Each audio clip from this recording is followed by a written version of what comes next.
New World Rawhide farming spots. You need them? I got them. Hey, I'm Barkley. Let's get into it. I got 4 farming spots, and on my server, at least one of them is open. But if these don't work on your server, I have some backup ones that might work too. First up, Grotto.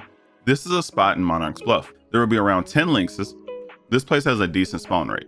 I'd say it could have up to 2 people at it and still be pretty efficient. They drop around 25 to 30 rawhide per kill. It's a really small and simple loot. You can easily AoE pull these. If you're like me, you want to know what other things you can gather while in a farming spot.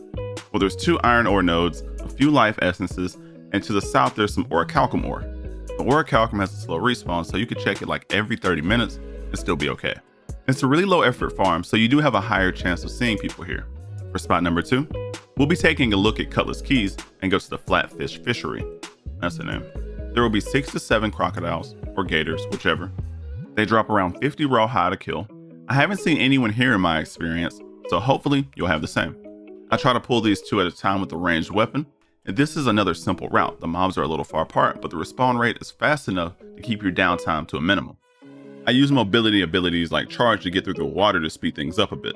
The other thing you can get while you're here is oil, and who doesn't love mining oil? Right now, this is probably my favorite spot. We'll see after the video if it stays that way. For the third spot, you got Fort Ramos.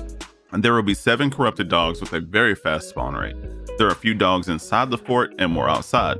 If you can get this spot all to yourself, it's probably one of the fastest rawhide farms in the game. But that doesn't happen very often. The dogs give about 40 rawhide a piece, there's 2-star metal nodes in the back corner, and there's a good amount of crates to pick up.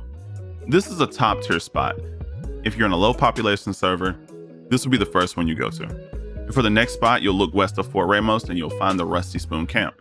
This is a good spot if you wanted to be at Fort Ramos and someone was already there.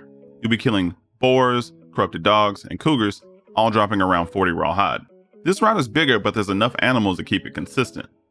You'll be mostly running circles around the top 2 camps and only running south if you run out of things to kill. For additional materials, you have fiber, iron ore, and fire motes. And for honorable mentions or backup locations, there's a good spot a little north of Fort Cutlass Keys. It's been empty anytime I've gone here. You'd be running around here killing leopards, boars, and gators. If you do end up seeing someone here, you could consider going more north to get more gators.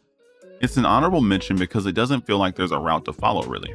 It's just an area and the enemies are spaced out a little further than the other spots. But it's not bad at all. For the last spot, it would be more of a really long loop that brings you past 2 of the main farming spots to see if there's anyone still there.